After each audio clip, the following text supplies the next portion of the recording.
Chris Menard here. I've got a great example in Excel. I'm going to use the sort function, the unique function. I'll also use COUNTIF. I'm going to explain why I'm doing this, why I'm using this versus a pivot table, which would definitely work. Also, this file that I'm in will be available for download in my blog post, and you'll find it in the YouTube description, also a link there. For those of you that do not like tables, I've already done this as a range. So you can sit here and see the Excel functions I've used here on the range worksheet, but I prefer a table. I'll explain why in just 1 second, but let's dive into this. Create the table first, Ctrl+T inside your data. My header row is row 1, so I have 1,063 records right here. There's my table. I'm going to change it just so it looks a little bit better.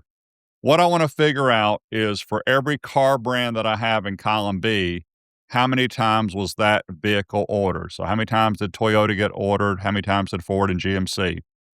Let's go to cell H2 and use the unique function, equals unique. I'm going to put the mouse, and because it's a table, I can just put the mouse right below column B and click, and it picks up table 2 and it's picking up the car brands. There are my car brands. Not required, but I do want to sort this. So I'm going to use the sort function also.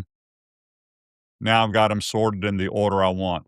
Now to count them, we will use the COUNTIF function, one of my favorite functions in Excel. What do you want to count? Again, I'm selecting all the car brands, and argument number 2 is your criteria. That is Acura. You can leave this as relative reference and it would work. I don't know why, but for some reason, I'm going to go and make it mixed reference, freezing column H, but not freezing the rows. Just a matter of preference. I didn't have to do that step about the mixed reference. So we had 1,063. Let's do an Alt equal down below here, and there's 1,063. The reason I prefer the table versus the range is this. If I came over to the range worksheet and went down to the bottom and added a record, it would not update the data over here in column I. I would have to manually update it. But over in my table, Acura right now is sitting at 89. Let's go down here to the bottom. Tab across. It wants to add a new row. I'm going to paste this data in. No, I'm not. There's today's date. Doesn't matter in this example. But I did add a new record back to the top. Acura went from 89 to 90 immediately.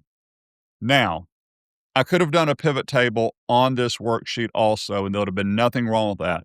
Pivot tables have recently had a new update where you can have a pivot table auto refresh.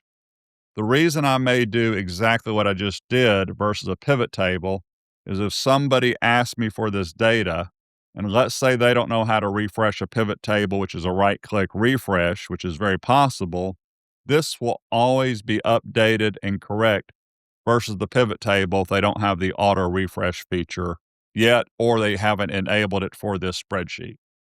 Thank you for your time. My training for Teams, Excel, Copilot, and OneNote are available. Have a great day. Thank you.